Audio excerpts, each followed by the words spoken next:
Lumrah bagi masyarakat yang tinggal di sekitar pegunungan atau hutan sangat percaya akan adanya makhluk gaib.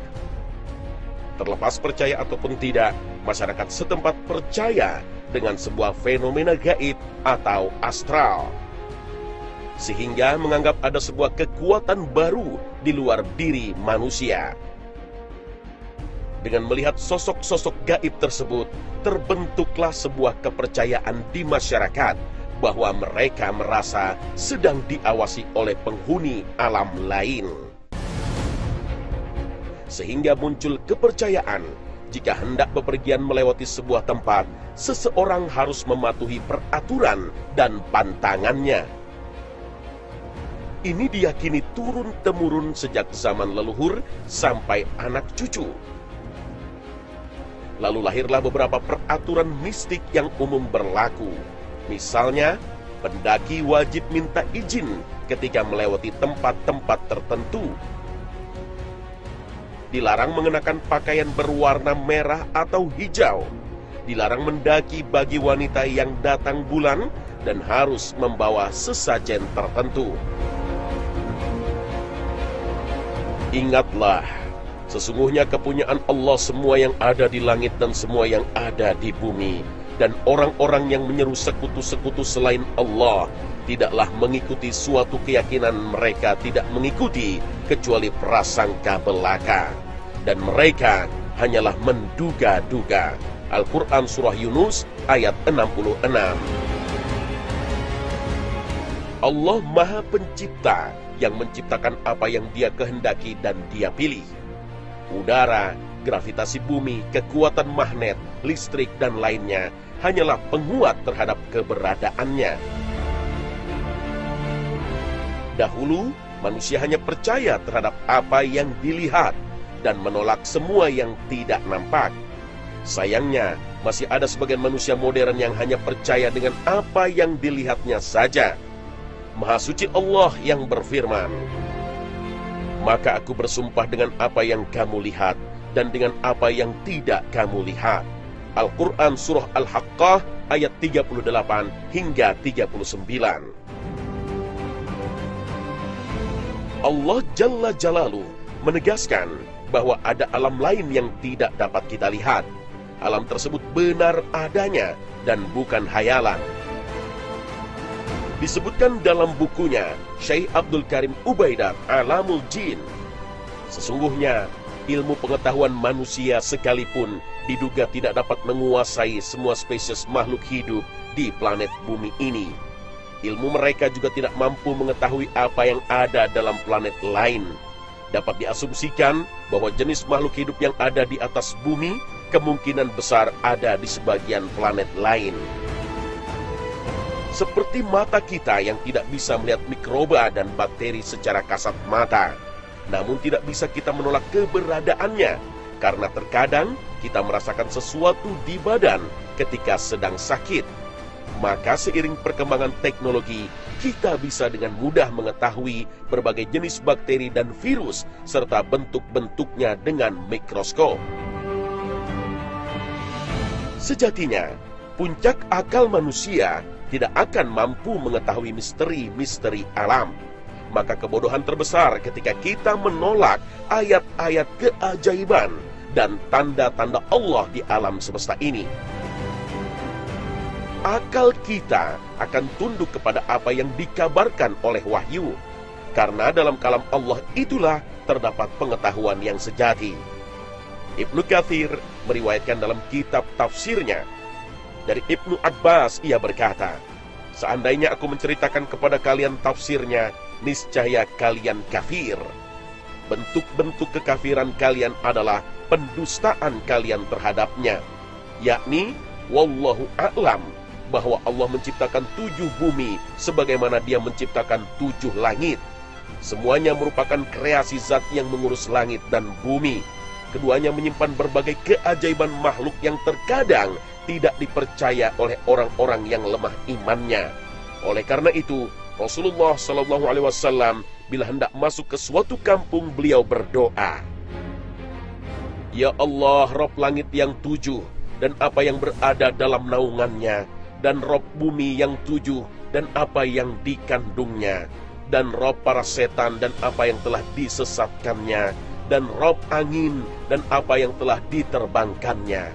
Sesungguhnya kami memohon kepadamu kebaikan kampung ini dan kebaikan penduduknya, dan kami berlindung kepadamu dari kejelekannya dan kejelekan penduduknya, dan keburukan yang ada di dalamnya.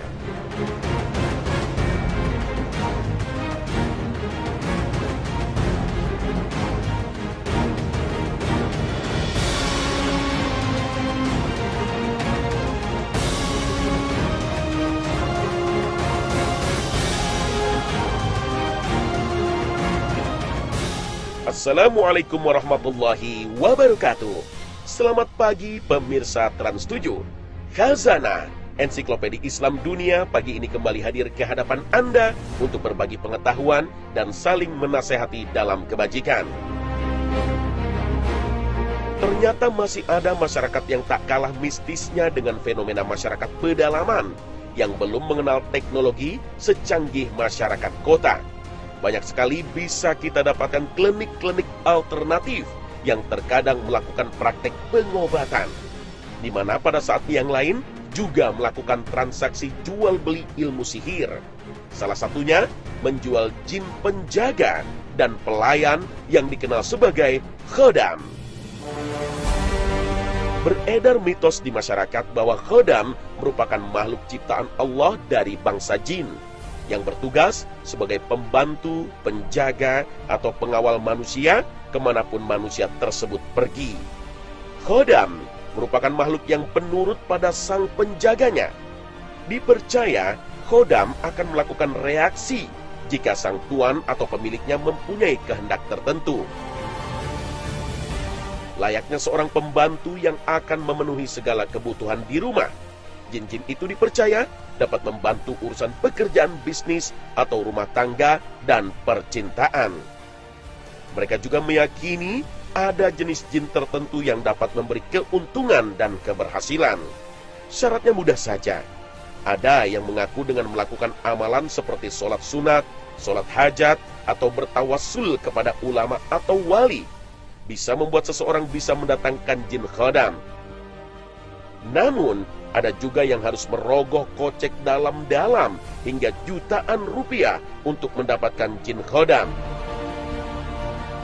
Benarkah manusia bisa menjadikan khodam sebagai pelayan yang bisa disuruh kapan saja dan untuk apa saja? Lalu apa kaitannya qorin dan khodam?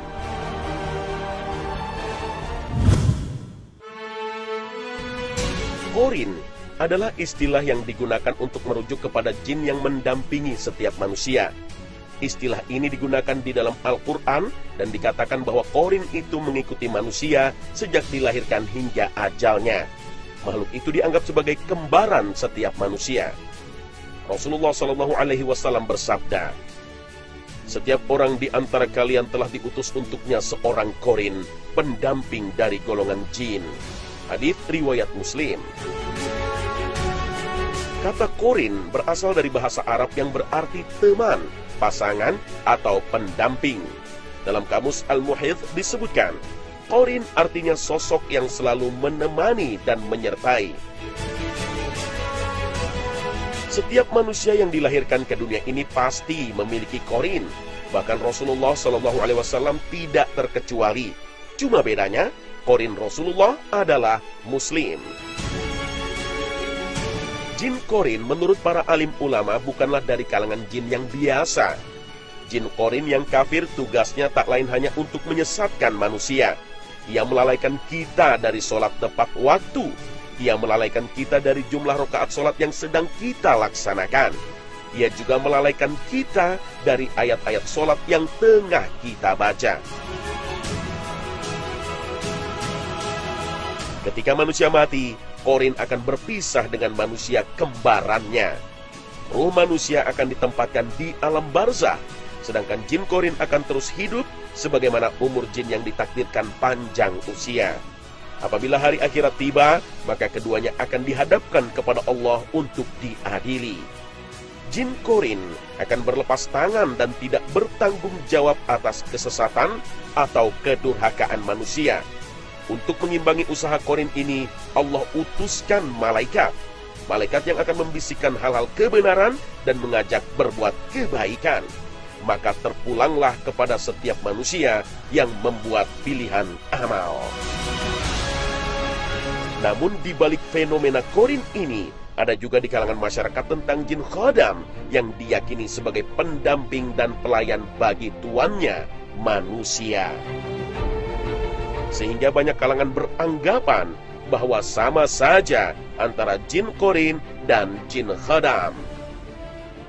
Khodam merupakan jamak dari kata khodam dalam bahasa Arab yang memiliki arti pembantu. Khodam pun dapat diibaratkan sebagai pendamping yang selalu taat atau patuh kepada tuannya. Khodam ini adalah cermin dari orang yang dijaga olehnya. Pada ilmu spiritual kuno, khodam ini juga disebut dengan perewangan, yang berasal dari kata rewang yang artinya pembantu.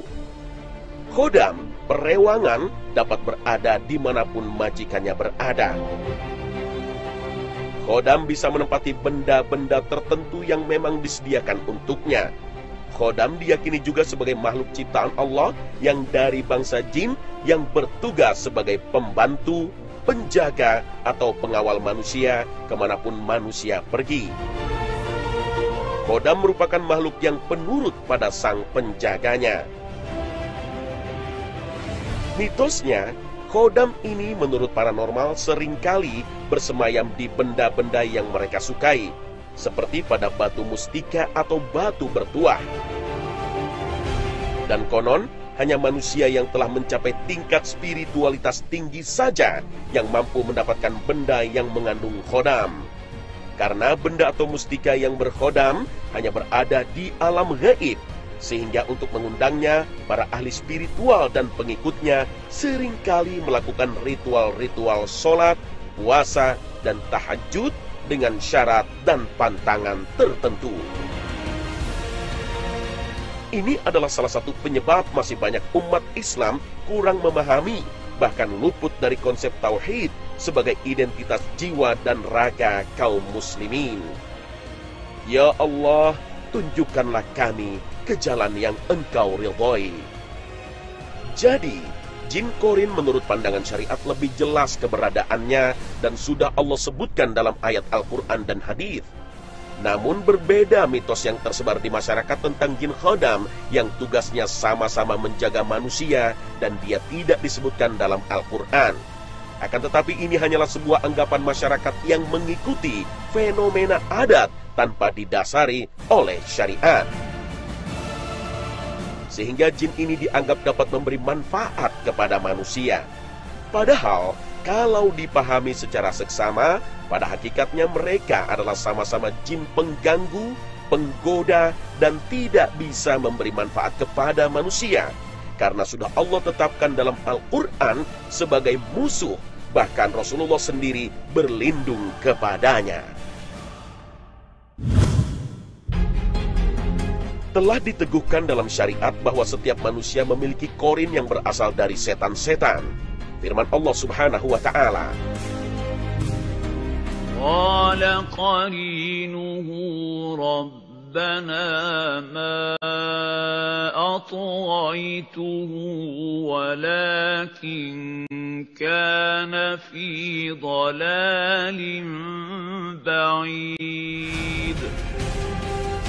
Dalam tafsir Ibnu Katsir dinyatakan bahwasannya Ibnu Abbas radhiyallahu anhu, Mujahid, Qatadah, dan beberapa ulama lainnya mengatakan yang menyertai manusia adalah setan yang ditugasi untuk menyertai manusia. Nabi Muhammad SAW menjelaskan bahwasannya setiap diri manusia pasti memiliki korin dari golongan jin.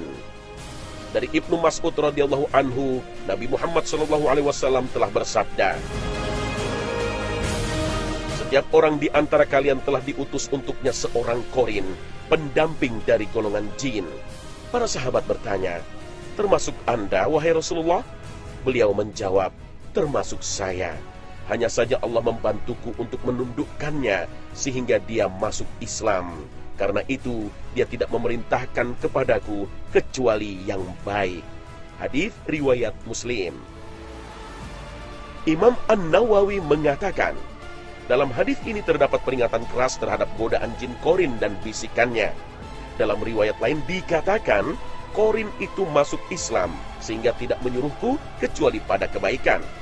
Hadis tersebut menunjukkan bahwa kita harus waspada terhadap fitnah dan tipu daya korin. Rasul memberitahukannya agar kita bisa menghindari sebisa mungkin. Syekh Ibnu Utsaimin rahimahullah pernah ditanya, apa itu korin? Beliau menjawab, korin adalah setan yang ditugasi untuk menyesatkan manusia dengan izin Allah. Dia bertugas memerintahkan kemungkaran dan mencegah yang ma'ruf. Sebagaimana yang Allah firmankan, setan menjanjikan menakut-nakuti kamu kemiskinan dan memerintahkan berbuat kemungkaran. Sementara Allah menjanjikan ampunan dan karunia darinya. Allah maha luas karunianya, lagi maha mengetahui. Al-Quran Surah Al-Baqarah ayat 268. Akan tetapi, jika Allah memberikan karunia kepada hambanya berupa hati yang baik, jujur, selalu tunduk kepada Allah, lebih menginginkan akhirat dan tidak mementingkan dunia, maka Allah akan menolongnya agar tidak terpengaruh gangguan jin korin, sehingga dia tidak mampu menyesatkannya. Syekh Muhammad bin Shalih Al-Munajid menjelaskan, berdasarkan perenungan terhadap berbagai dalil dari Al-Quran dan Sunnah dapat disimpulkan bahwa tidak ada tugas bagi jin korin selain menyesatkan, mengganggu, dan membisikkan was-was. Godaan jin korin ini akan semakin melemah sebanding dengan kekuatan iman pada sisi seseorang. Ada 5 karakteristik jin korin manusia yang disebutkan dalam Al-Quran. Yang pertama, jin korin tidak bisa menyakiti tubuh manusia atau membuat kesurupan. Yang kedua, jin korin tidak dapat diusir atau dibunuh dengan bacaan ruqyah atau lainnya. Yang ketiga, bisikan korin dapat dinetralisir atau diperlemah dengan zikir dan doa, namun tidak dapat dihilangkan 100%. Yang keempat, seluruh korin membisikkan kejahatan, kecuali korin Rasulullah SAW. Dan yang kelima, bisikan korin sangat samar dan tidak dapat diajak berdialog.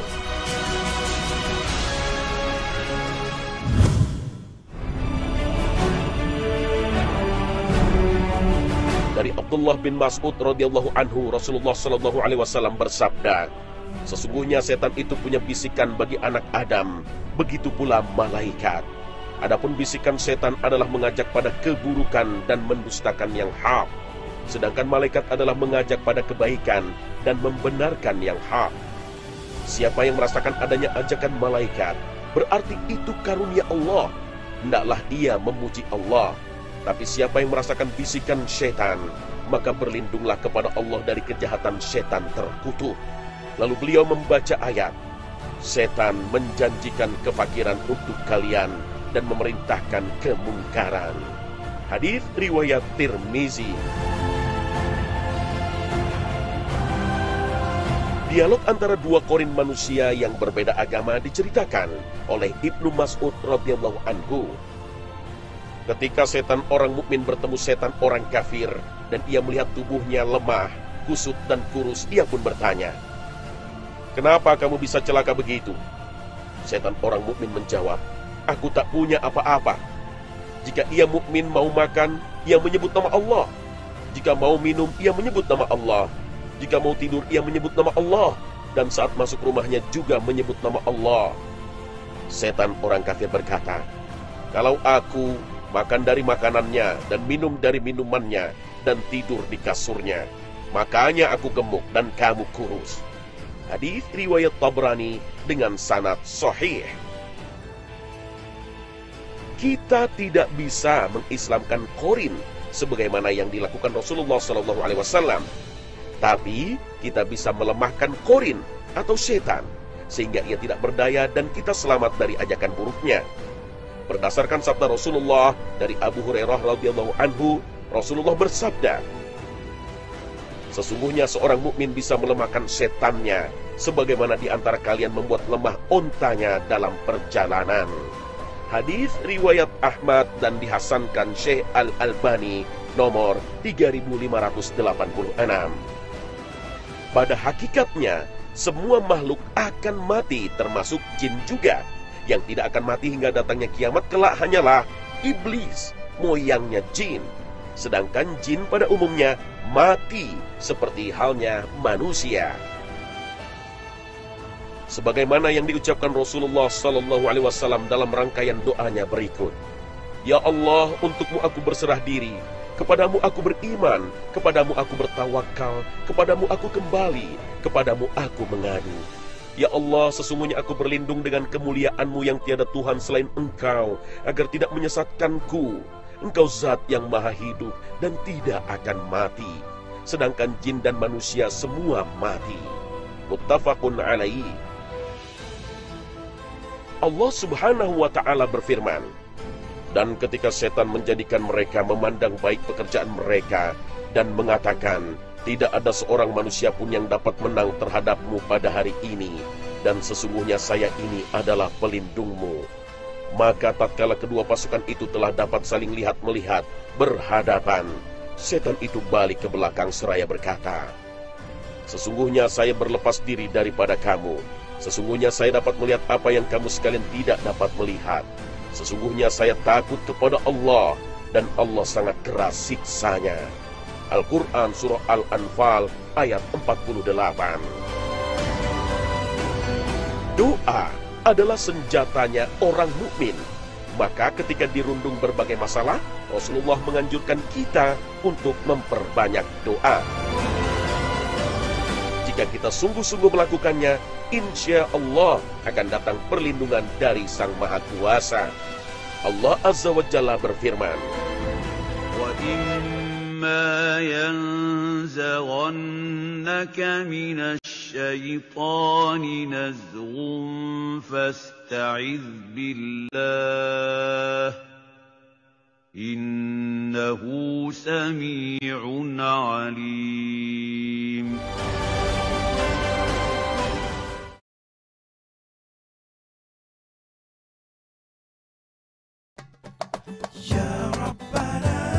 Nah pemirsa, inilah akhir kebersamaan kita dalam khazanah pagi ini. Semoga dengan tayangan ini Allah menambah keimanan hati kita, agar dengannya kita dapat meningkatkan kualitas amal ibadah, membuka hati ini untuk terus berkaca pada diri sendiri, agar kebenaran dapat merasuk ke dalam jiwa kita sebagai seorang mukmin. Amin ya rabbal alamin. Ya Allah, teguhkanlah hati ini di jalan-Mu, karena tidak ada jalan lain selain dari jalan-jalan yang Engkau murkai. Ya Rabb dan Rasul kami, perkuatkan hati ini untuk memperjuangkan ayat-ayat-Mu dan sunnah utusan-Mu, dan kumpulkanlah kami para hamba-Mu di hari pembalasan nanti bersama para nabi, orang-orang yang syahid membela agama-Mu, serta orang-orang soleh. Semoga Allah senantiasa membimbing kita kepada jalan yang lurus dan jalan yang diridhoinya. Amin ya rabbal alamin. Terima kasih atas perhatian Anda, dan wassalamualaikum warahmatullahi wabarakatuh.